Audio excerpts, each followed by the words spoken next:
There we Nice. go.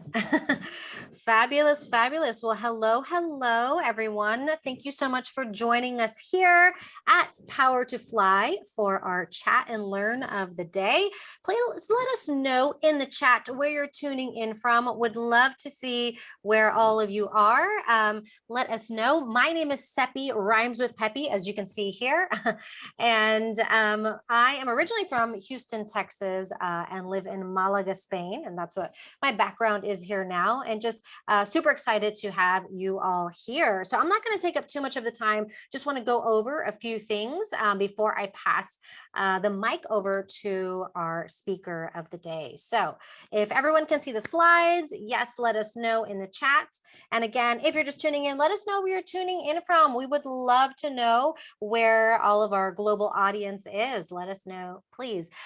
So just to start off, if you identify as a woman or a non-binary individual who is in a mid to senior position in product and technology and looking to take your career to the next level, then you've come to the right place. So we're super excited to have you here and tuning in live. As I said, before I pass the mic over, I just want to go over some housekeeping so we're all on the same page here and we can, ensure that we're just going to have an incredible experience here together. So thank you again for joining us live. We very much encourage your participation during this hour. This is a safe space to share and connect, and I'll be here moderating in the background just to ensure that everything stays that way. And so I can see people tuning in from Baltimore, Phoenix. Let us know where you're tuning in from. Some ways that you can participate today is, feel free to go off camera. You do not have to be picture perfect to show your face here. We'd love to see your smiling face. Feel free to come off mute if you have any questions. And you can also engage in the chat. So I will be checking the chat there. And if anyone has a question that they want to pose anonymously, feel free to ping me in Zoom here. You'll see Seppi Rhymes with Peppy, and you can send your question to me and I'll share that with Lisa. Oh, I see we have Argentina. Oh, we have someone else in Spain, Tosa de Mar, Spain. Thanks so much for joining here. This session is being recorded, and so this session will actually go on our site afterwards. So if you do come off mute and you're on camera, that will be in the recording for others to see. Just wanted to let you guys know that. And then we will be sending you an email afterwards with the link to today's event in case if you want to rewatch this. Keep up with us on social. If you want to keep up with all things Power to Fly, you can find us on all the social platforms at Power to Fly. Fabulous. I see Ghana is in the house also. Thank you. Welcome so much, everybody, for joining us here. So I think that was all of the housekeeping. I want to ensure that you guys have a lot of time here for this fabulous workshop. So without further ado, I'm really excited here to pass the mic to our guest speaker, Lisa Kostova from CareerClimb, and she's going to be leading today's chat and learn on climbing the career ladder as a woman or non-binary person in tech. So Lisa, I'm going to pass it to you. And just before jumping into today's workshop, please feel free to tell our audience a bit more about yourself, about CareerClimb, and what they can expect from today's session.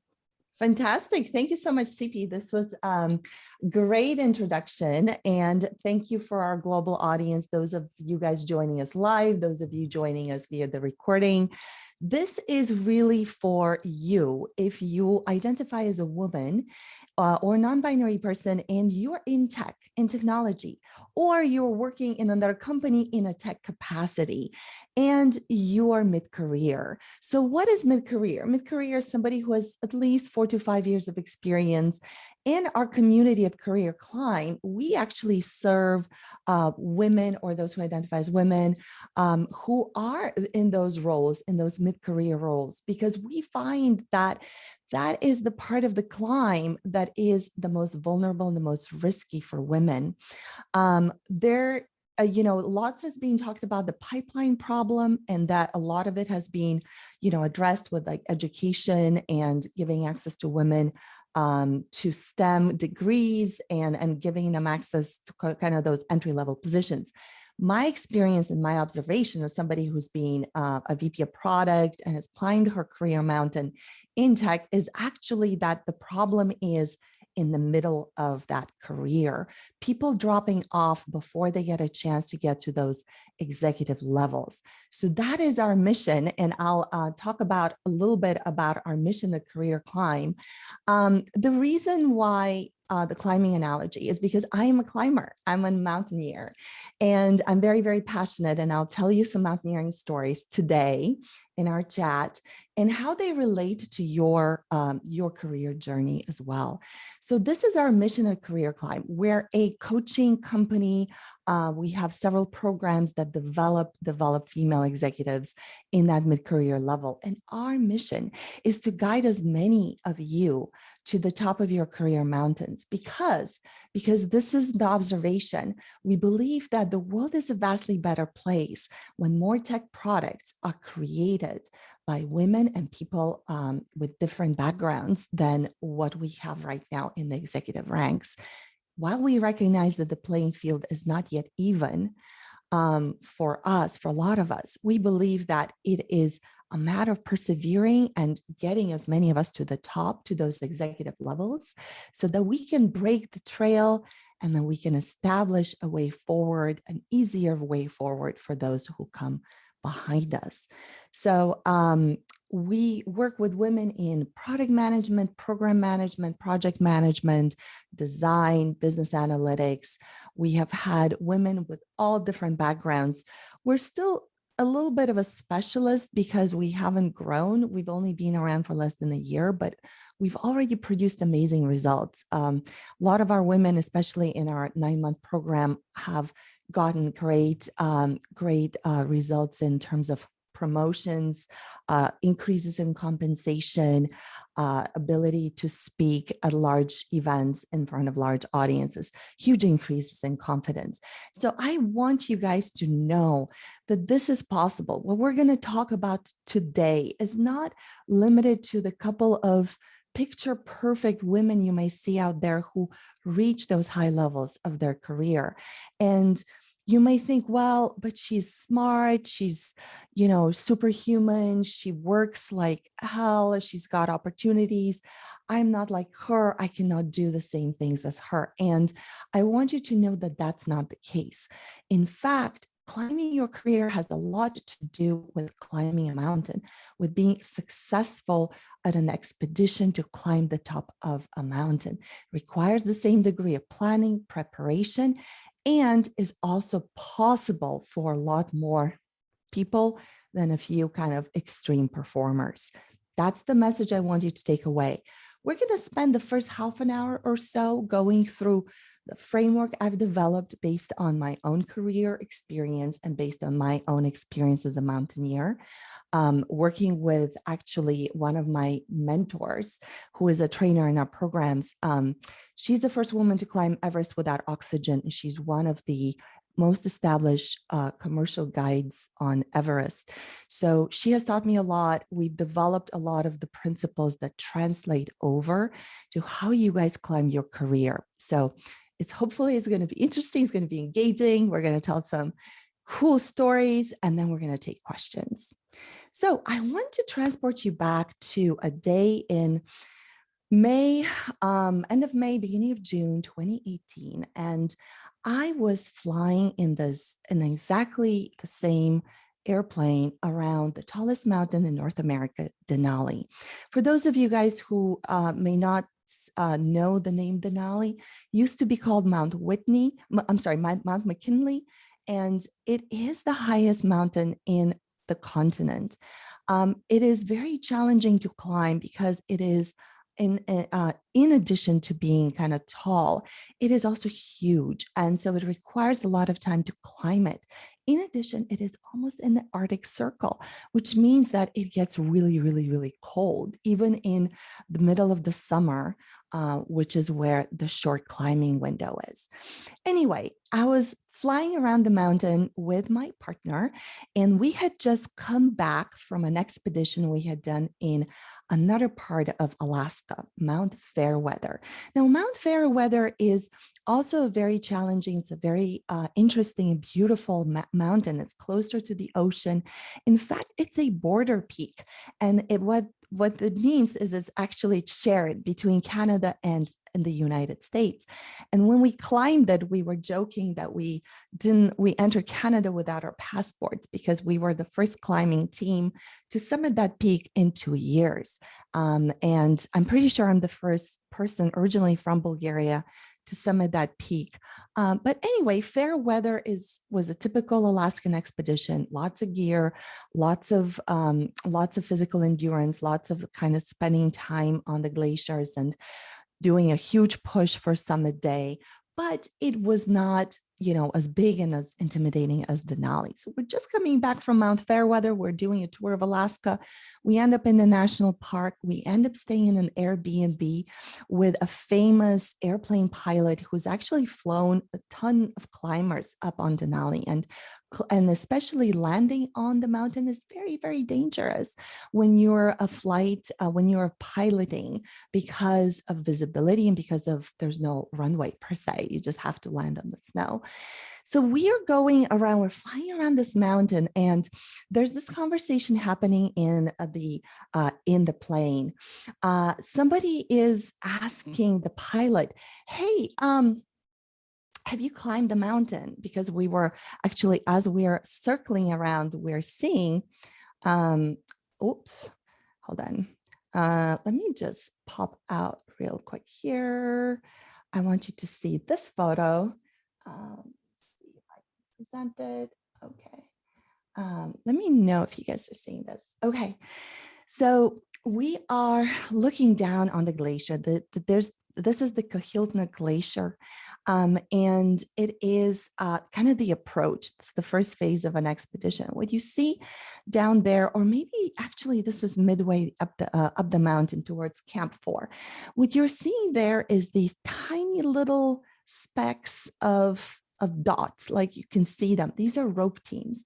These are climbers that are connected with ropes to each other, and they're advancing up the mountain. And it looks so crazy.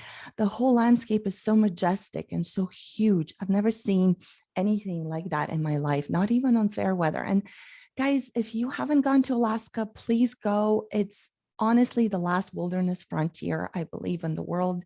Maybe there's parts of the north of Russia or north of Asia that have a similar feel, but it is so grand and so just wild. And so here's me, I'm looking down at these climbers, and my stomach is clenching in a knot because I am realizing that I want to climb Denali, that I want to be down there climbing it right now. And I never thought of myself as a big mountain climber. Denali is considered a big mountain. As I mentioned, it is kind of considered a major expedition. And I never thought of myself as a big mountain climber. And somebody asked the pilot, "So wait, have you climbed Denali?" And he's like, "No, I'm not crazy. Look at these guys. They're insane." And so the conversation keeps going. And then the same person who was asking the pilot, once we landed the plane, and we are getting out of the plane, he turns around to me and he asks, "So I heard you were climbing in Alaska. When are you coming here to climb Denali?" And the words just came out of my mouth. I said, "I'm coming back next May and I'm climbing it." And that's what happened. This is what happened. This is Denali in the background. I spent the whole year, I declared it in front of all my friends. I hired a coach who's a really good friend of mine. He has a company, he's a Patagonia ambassador, an amazing person. Hired the best person in the field to help me train to become a mule, essentially, over the course of a year. I climbed a number of other mountains to prepare for Denali. And what I ended up doing is very, very similar to what you guys are doing in your career. I remember one time I saw Sheryl Sandberg in a female audience, and the first question she asked us, she said, "Stand up if you've ever declared or if you've ever decided that you want to be a CEO one day." And we looked around to each other and we were so embarrassed because none of us stood up. Very few of us had stood up. And it's really funny or interesting to me now because a few years down the line, here am I, a CEO of my own business, right? But I had not declared it. I had not decided it. I had not declared it. And therefore, I didn't have a path or a plan to actually do it, right? So first, you have to the idea needs to enter your mind as a possibility. And then you need to decide that you're going to find the resources, you're going to find the time, you're going to figure it out, and you're going to make it happen. So that's the decision point, is the first thing. Before you decide, nothing can happen. You cannot declare it, you cannot plan for it, you cannot execute it. You first have to decide it, right? So do you want to be a CEO? Do you want to be an executive? Do you want to be a head of product or a head of your function? Do you want to be a chief, blank officer, whatever your function is, chief product officer, chief design officer? So drop in the chat right now if you guys are declaring, if you're deciding that you want to climb that summit, whatever that summit looks like for you.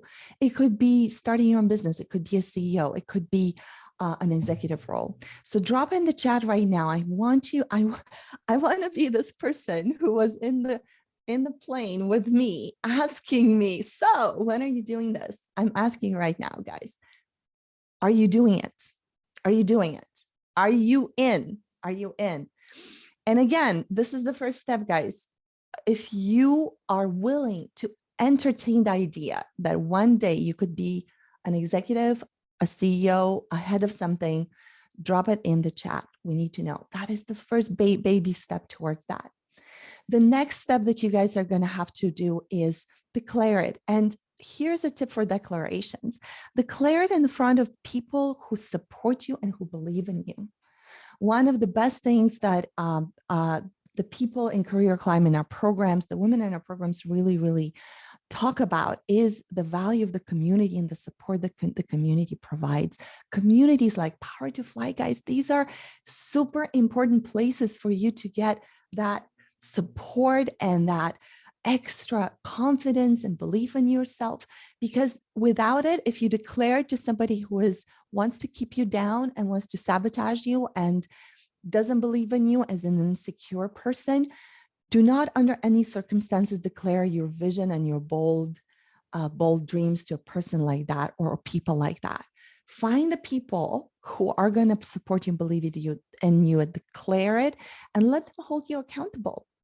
And finally, do. And by do, I mean, you don't just declare, okay, I'm going to get a promotion to, let's say, a director or senior director.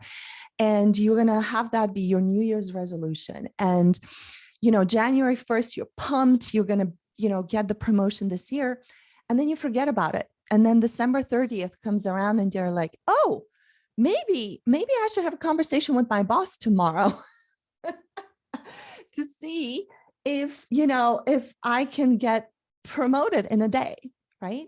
So you can't climb a mountain like Denali in a day. It just doesn't happen. You have to take all these steps. When I first saw Denali, guys, I was not anywhere near fit, or I was not, if you had dropped me at the base camp of Denali, I would have petered out. I was in no position to climb it then. But I knew I had to become the person who was able to climb it. And that was going to take daily and weekly action and planning for the full year, over a year of training. And then also daily planning and daily execution on these little tiny steps. I did not go to the gym once a week for, 12 hours. I did an hour to an hour and a half every day. And some days it was stretching or very low heart rate. I was constantly asking my coaches, are you guys sure I'm getting ready for Denali? Because this seems too easy. And they're like, no, trust it. There's a plan. So another important thing, and we'll cover that, is to have somebody who's been there, who can guide you, who can tell you, trust the process. There is a plan. You're advancing at the right rate. The biggest risk you guys can do is get super psyched then try to climb the mountain in a day, try to do everything at once, and then you get the disillusion, and then you draw the wrong conclusion that you're not fit for this. You're not talented enough. You're not good enough. No, you are talented enough and good enough. You're just approaching it the wrong way. So let's see how you can approach climbing your career mountain. So the 5 keys to the climb framework, I want to walk you through each one of them. And FYI, this is actually our rope team. This is 3 rope teams. This is a picture I took. This is on our fair weather expedition in Alaska. So fair weather is exactly across. You guys can see it there. We're about to become the first team to summit it in 2 years. It's beautiful. It's gorgeous, gorgeous, gorgeous. There's just nothing like the exhilaration of climbing a thing like this, which includes your career as well. So the first key to the climb framework is cut the noise. Okay. So share in the chat if you relate with the experience where you just feel overwhelmed. There's so many things that are coming your way. And even if you didn't sleep, even if you didn't have a personal life, it feels like you could never catch up in the 24 hours a day. But all the things that, are being asked of you are coming your way, you want to do, you think you should be doing. So that overwhelm, noise, right? Realize that this is our predicament as informationally connected society. Even if you guys are doing some other function or building your own business, there's like an avalanche of noise, of requests, of ideas coming at you. And here's what happens mid-career. This is another climbing analogy. When we climb a mountain like Denali, it takes us about 3 weeks, and it takes us about 4 to 5 camps, right?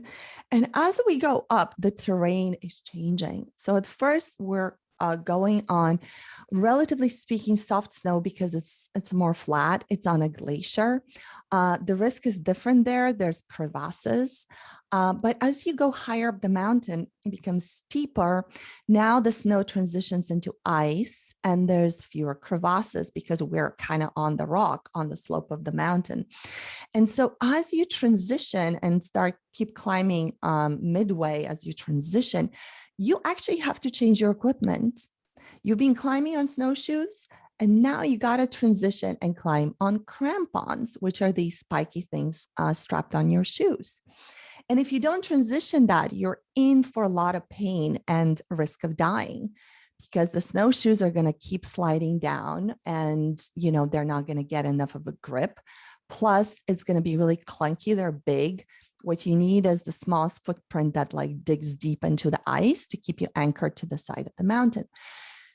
So what happens with a lot of us when we get to the mid-career is this: we understand we need to change our approach. We need to change our equipment to get to the next level, to operate effectively at the next level. But a lot of us default to just putting on our snowshoes and trying to walk in them in a different terrain because we haven't yet got enough practice on our crampons. And what I mean by this is oftentimes when we get an overwhelm and we're in that mid-career, we end up defaulting to okay, I'm just going to go back to my individual contributor skills, and I'm going to dig in and do it myself and pull an all-nighter and crank it out myself because I don't know how to delegate. I don't know how to work with people. I don't know how to say no. I don't know how to structure my workload right now so that I'm effective, right? So recognize that this is going to happen. You're going to have an instinct to kind of default back to your old skills and stay in that individual contributor place just because you're being good at it, you've mastered it. But you need to get uncomfortable with changing your equipment. And that means understanding how to prioritize everything that's coming your way, how to cut the noise, how to distinguish what's important and what's not important from your perspective. So this little grid that you see on the slide is one that was used by President Eisenhower, who was great at understanding how to use his time. He was very effective. And then was popularized by Stephen Covey in The 7 Habits of Effective People. And it is very simple. On the upper side, you have urgent versus not urgent classification. And on the rows, you have important versus not important. And what you're going to do is you're going to, everything that comes your way, you're going to put it through this lens, right? And you're going to have a plan for, only a few things you're going to do yourself. These are the urgent and important things, and important from the perspective of where you're going, right? If it's not important but urgent, say it's something that used to be important for your old job but is no longer important from where you're going. Say it's like a lower level tactical task that needs to get done, but it's urgent. Guess what? You gotta have a plan to delegate it. Even if you don't have a direct team reporting to you, look around for somebody who wants to learn, look around for someone who wants to be mentored and who wants to learn to do what you've done. Train them and delegate stuff to them. Yeah. They're not urgent or important. You need to have a plan for how to actually schedule it in your calendar. There's a whole session, we can do with Power to Fly about how to prioritize your time and how to kind of delegate. Like, we can do a whole session on this, and I can teach you guys many, many different ways to actually accomplish this. But we don't have the time right now. We're just going to kind of do an overview, and you guys can read more about this. Not urgent and not important. Recognize those things and learn how to say no. Learn how to say no in a way that makes the other person feel heard and enrolls them in understanding why you're saying no. Because not because you're being difficult or you're being lazy. Believe me, like, they're not going to think that if you have a conversation about, like, okay, what are we going to give up, or what's not going to get done, or what is more important priority wise for a company, right? So learn how to do that. And my next assignment to you for homework assignment is action number 1. For the next 1 week, look at the requests or look at the things that are coming your way and apply this framework to them, and decide, even if it's uncomfortable, to ask somebody else to, do this, delegate, make a plan, say, like, it's not important right now. Let's, like 2 months from now, let's put down Friday afternoon. Let's address it then, and let's hash it out, put it on the calendar, commit to it. Learn how to say no to things that are not important and not urgent, and then really commit to doing the things that are both important and urgent. And I really want you to not lose sight of the things that are important but not urgent, because those tend to get pushed down the road and you never get to them. And this includes your own career mapping and career journey. Nobody is going to look out for your career progression but yourself. So you have to identify the things that are important, put them on the calendar and defend them, and make sure that you follow up on those items. The second key, and one that generates a lot of emotional reactions and triggers a lot of people usually, is L, and that is lead, don't be liked. I intentionally worded it this way. I don't actually mean that you should be a disliked or you should be a disagreeable or difficult person. That's not what I mean. However, I've been frustrated beyond belief managing women on my teams and seeing this pervasive behavior everywhere that is caring more about being liked than voicing your voice and opinions. It's just that, like, it's just such a preoccupation of, like, not disappointing someone, not saying no because what are they going to think of me? It's just this preoccupation with being liked. And I've taken that as a mission and I've crusaded against it, because even, when I was managing teams, because it used to frustrate me to no belief. Right? So if you relate to this behavior, all of us do it to some extent, drop in the chat. Yes, this is me. I have trouble. Like, I'm worried that somebody's not going to like me if I push back or if I voice my opinion. It's normal. And the first step is to have awareness of it and recognize that behavior. So what I mean by lead, don't be liked? Well, what I mean is you got to practice task conflict versus personality conflict, and you got to stay in the room. So there's a podcast episode of my podcast that will be coming out either next week or the week after about task conflict versus personality conflict. It's a concept researched and developed in behavioral science by such, professors like Adam Grant, etc., who have basically said, look, when we look at team effectiveness and company effectiveness, we notice that people who disagree and debate healthily and are willing to engage in differences of opinions actually arrive at better ideas and solutions, and they do it faster. But in situations where people are worried about how they're going to be perceived, and there is this like personalization of what people say or do, and it becomes about me and not about like my ideas, and this inability to distinguish the fact that you can be a great person and people can respect you, but they can still disagree with your ideas, right? So this inability to pull apart your ideas from your worth as a person is actually connected with the concept of personality conflict. Personality conflict is very toxic.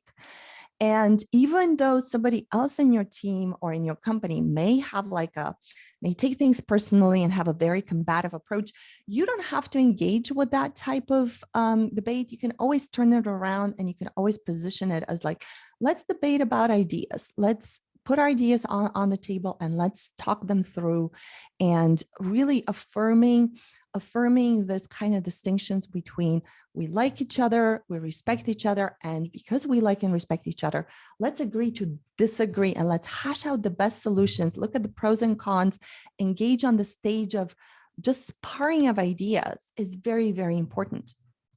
So don't be afraid to step into the rink and have task conflict and have debates and ideas that like your ideas are valuable. I've seen so many women kind of like default to that supportive role where they're like, oh, okay, we're getting together in a room, and you know what? We need food. It's going to be a lunch meeting, a lunch brainstorm. I'm just going to go out and order some food for us, and then I'm going to go over there and get it delivered. And the product manager, the woman, leaves the room. And I'm like, what are you doing? This is not like, stay in the freaking room. Stay in the freaking room, guys, because your value is not to deliver the donuts and the coffee. Your value, if you want to stand in your career, is to debate and to be able to have this separation from your personality and your worth, self-worth, your confidence, and your ideas. Be willing to have your ideas taken apart. Be willing to play the devil's advocate, take somebody else's ideas apart. This is what you do when you lead, because you are going to be showing how to do task conflict versus personality conflict. And that is what a leader does. That is why I'm saying lead, don't be liked. You can still be liked, but don't focus on being liked as your first priority. Care more for being respected than being liked, and then you'll end up being liked as well. Trust me, all my career moves, save for one, have been by teams who have worked with me, I've engaged in a lot of heated debates with, pulling me in to their new startup or their new company because they wanted to work with me, because they saw my value and they weren't afraid. A lot of guys are not afraid to debate, right? And then you see them like screaming at each other, debating their ideas, and half an hour later, they're having a beer in the bar. They're not like some of us women who go back sulking to our desks and think all night through, like, what did we do wrong? And why did this person say this thing to me? And oh my God, they don't like me anymore. Anyway, you can see I'm very passionate about this. I can talk for hours about this key.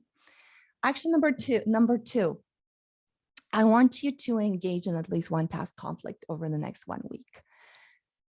if your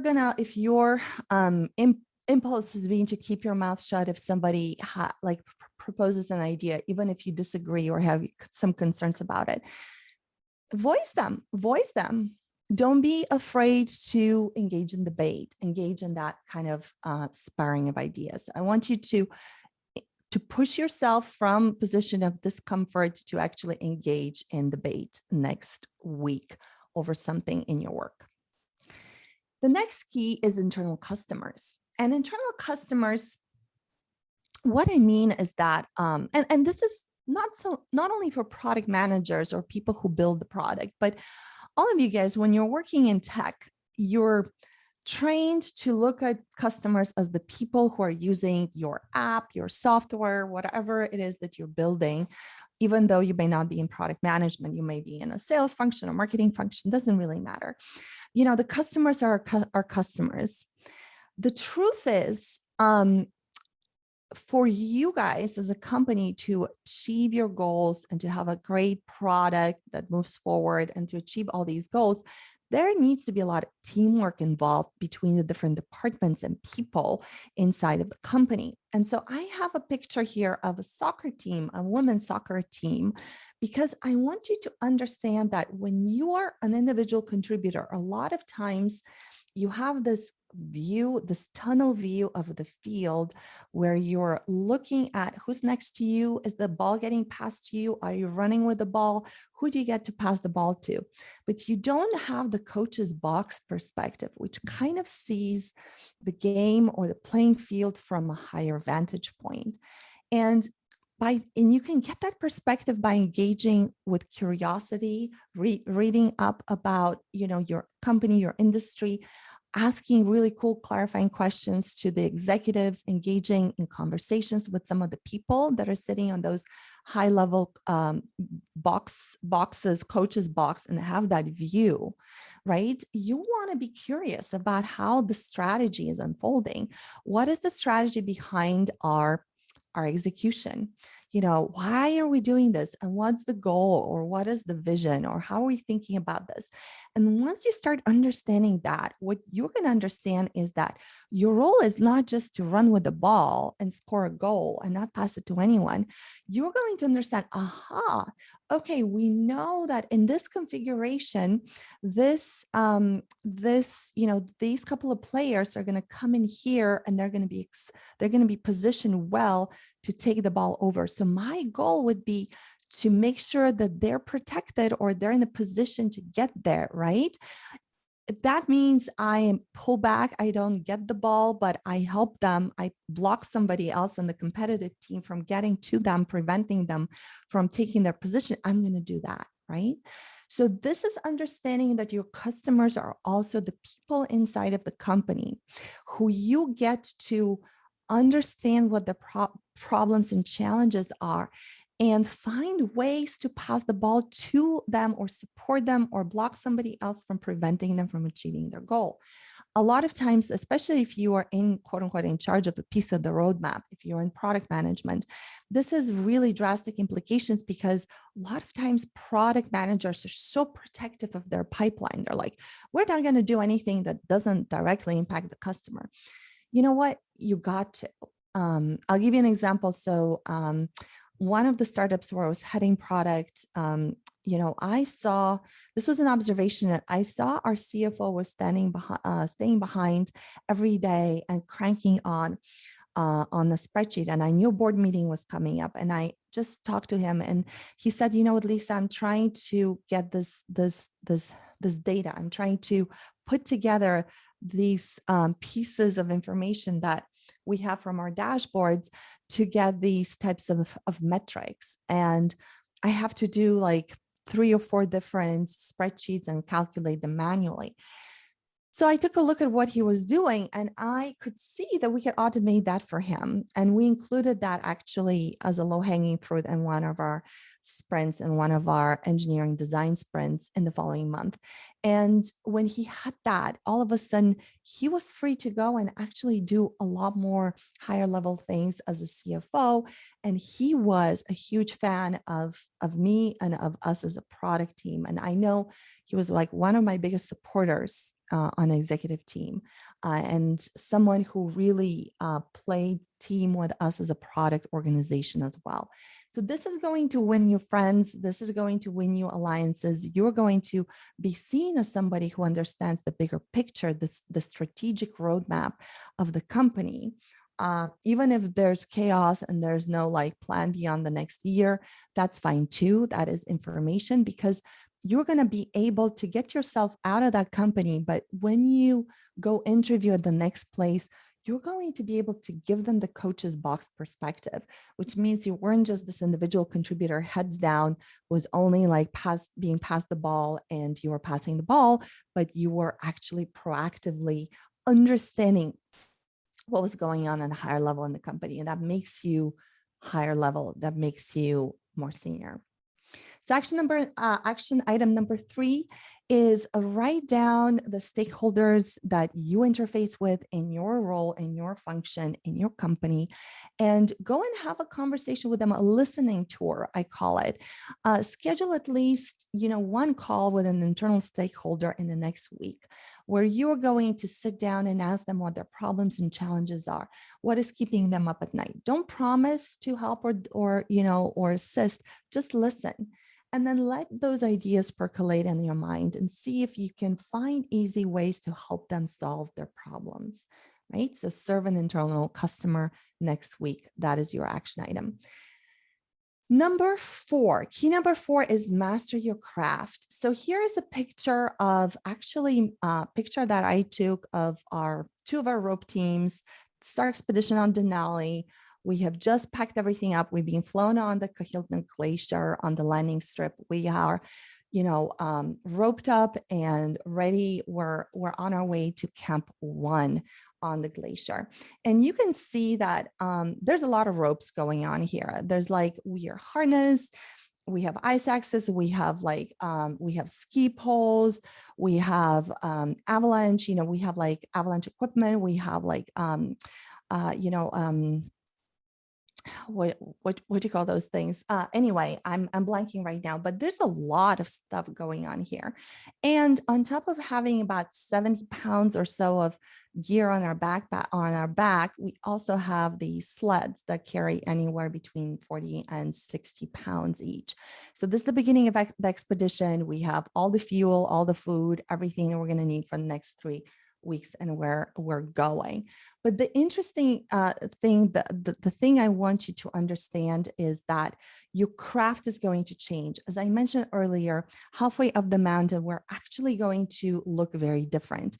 We're going to store away our sleds and we're going to put on crampons instead of the snowshoes that we have here.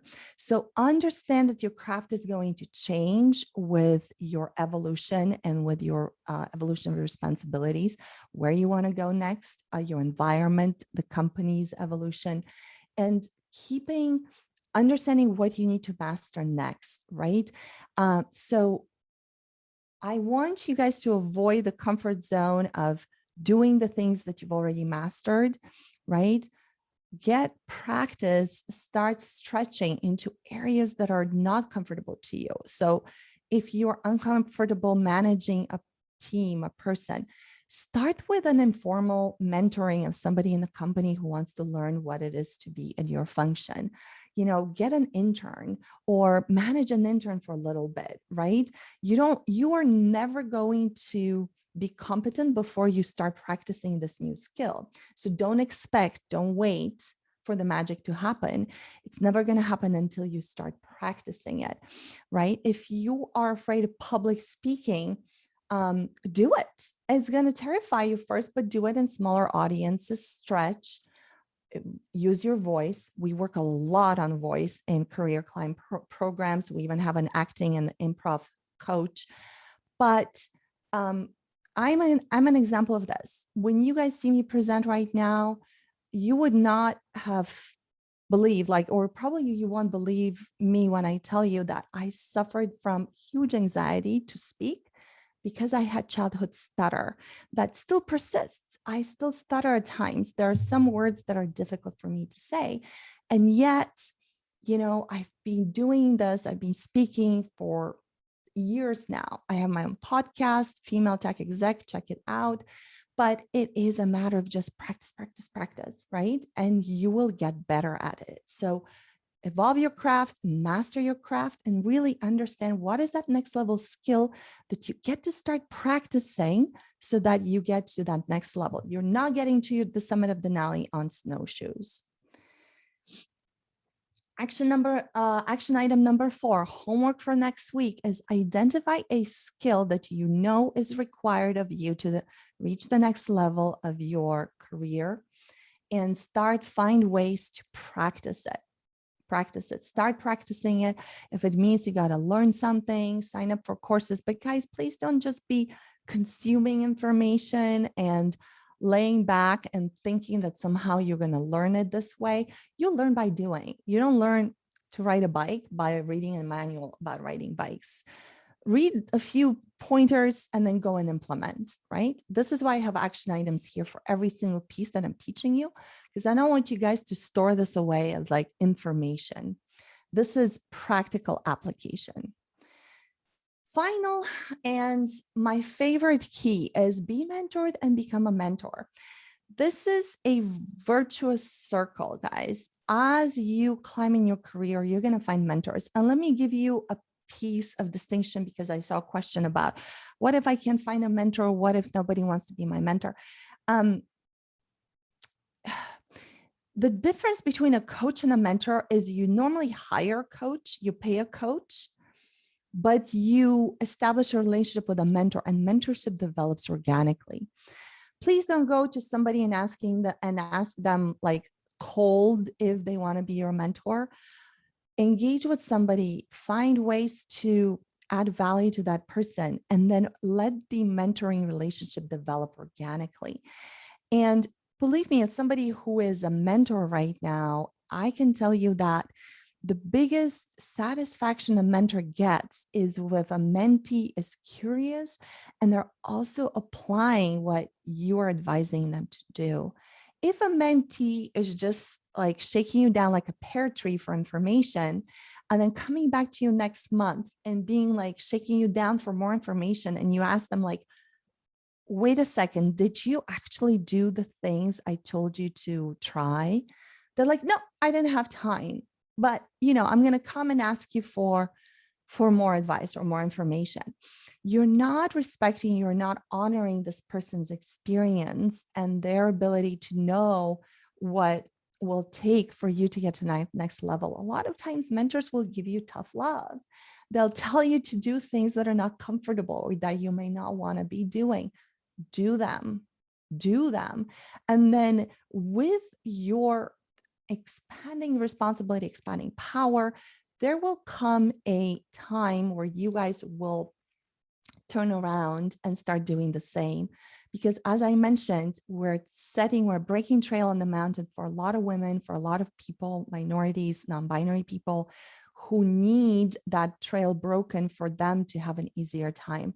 And so don't be like those celebrity tech professionals who have a perfect image, who everything's polished, they're superhuman. I know one of them, she's a friend of mine. And let me tell you, behind that glossy exterior, everything's perfect, superhuman. She's like, a CEO of a major kind of growth company right now. Behind that is a person whose health is falling apart, who the doctors can't figure out what's wrong with her.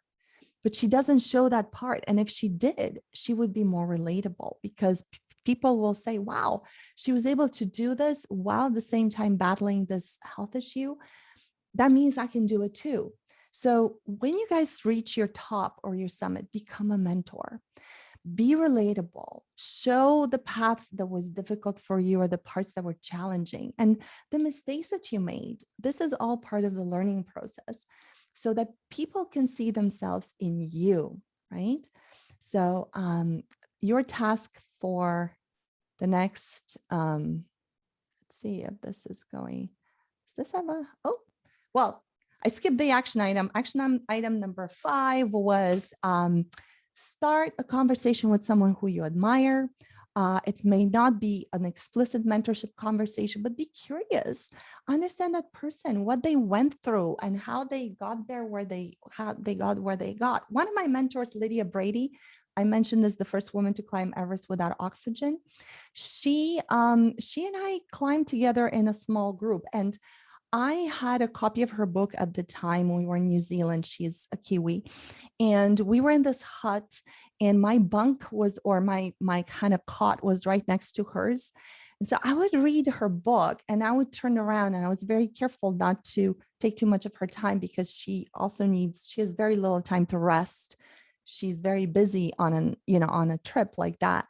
I would turn around and I would ask her, like, Lydia, what happened here? Like, how did you feel when this thing happened? There's going to be a Hollywood movie made about her because her landmark ascent was disputed by her male colleague, team members. It was a huge scandal in the media. And so I was just curious. I wanted to know, I didn't have my sights set on her becoming my mentor. I just wanted to learn as much as possible from her. Now she works with us in CareerClimb as a mindset trainer.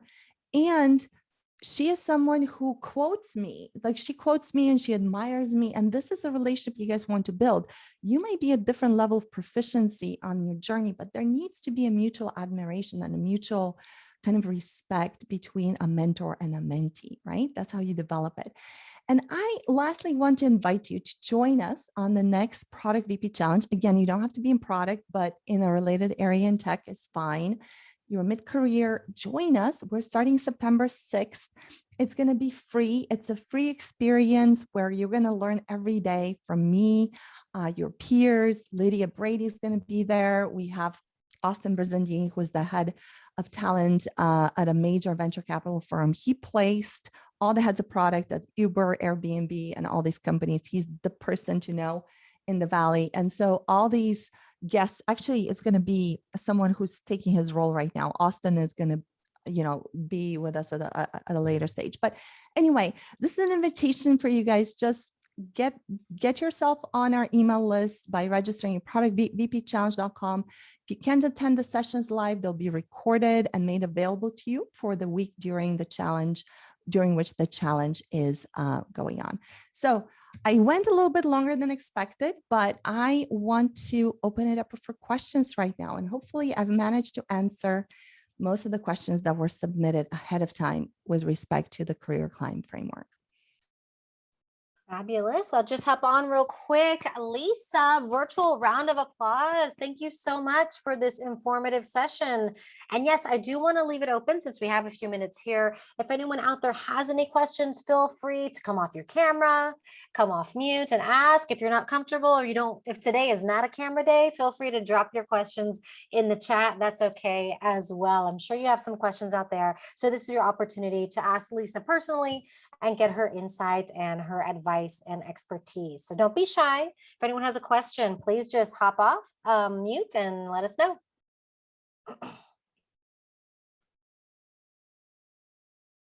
Don't be shy. Also, you guys can use the chat box as well to ask any questions. We had a lot of questions that were submitted beforehand that, as Lisa mentioned, she had kind of gone over during the slides, the questions that were relevant. She addressed those there, but just want to leave it open here in case if anyone has any questions.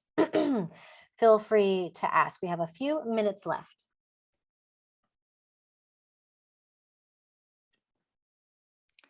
And I promise I don't bite.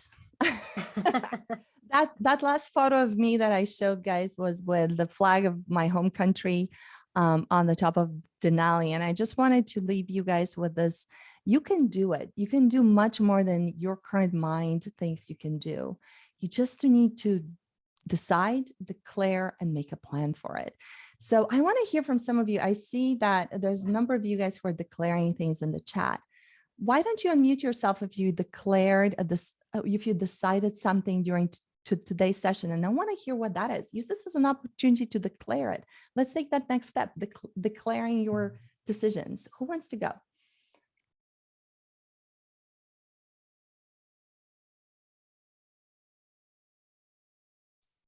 Definitely. Don't make me volunteer you. Right? I see the names Call in the and tell chat. if there isn't a brave soul. So believe me, it's a bit nervous, but it's okay to be nervous, but this is a supportive environment.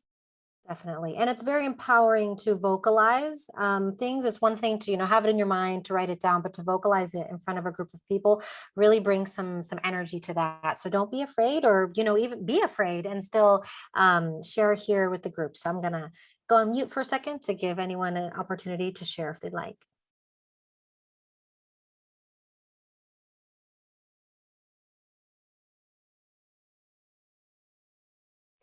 Or share whatever your takeaway was from today's session. Again, it's important, guys. I want you to use your voice. Your voice, your physical apparatus also needs to be used. It's all connected. So take an opportunity to use your voice here. Promise we won't bite. I'll share here until, let's see if anybody else would like to share, but I really love talking about the lead, don't be liked. I think that's something that I've definitely struggled with, wanting to be liked. And I've held myself back when, in hindsight, I wish I would have spoke up, or I wish I would have shared an idea.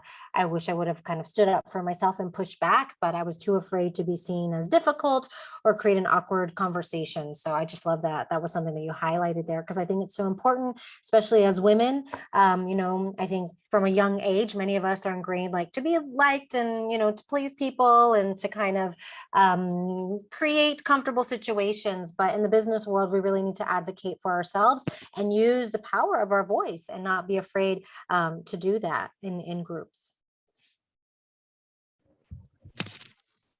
Hi, I just came on to first say thank you so much. Every part of it, the way you roped in the climbing, everything was just amazing. But I feel like my two key takeaways were, one, actually having a plan to delegate some of that work, like get an intern that can do some of that for you to open space for your purpose work.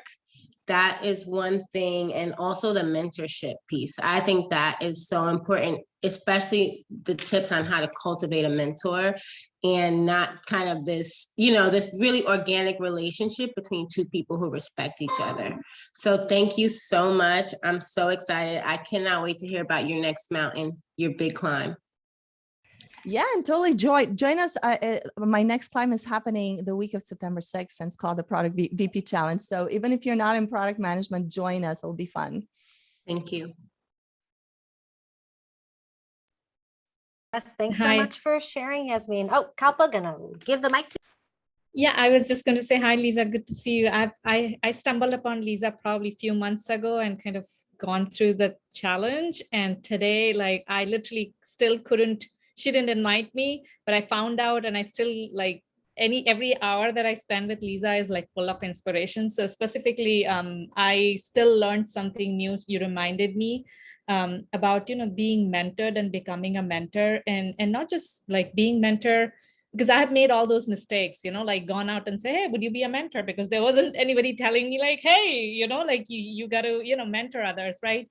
But over the years, that's been one of the powerful relationships that I've had, where I have purposefully gone out to women that I respect, and also acknowledging the power and craft that I have to share with them to, really have a symbiotic kind of relationship. And then paying it forward, right? Sharing that knowledge. So I think all of those points kind of came to my mind as you were sharing. So thank you.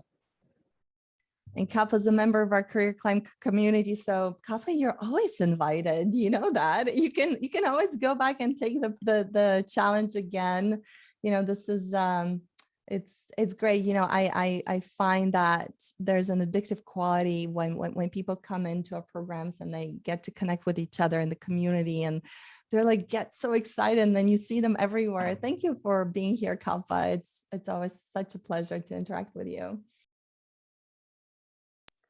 All right. Well, I think we are at time here. So once again, Lisa, thank you so much for your time and sharing your knowledge. And also thanks to everyone who joined us live today. We really appreciate you taking time out of your day to come join us. You will be receiving an email with a link to today's session, so you can watch the replay there. And we're just really happy that you joined us. So Lisa, thank you once again. It's a pleasure. Thank you. I'll see you guys, hopefully, all of you on the Product VP Challenge on September 6th. Bye, guys.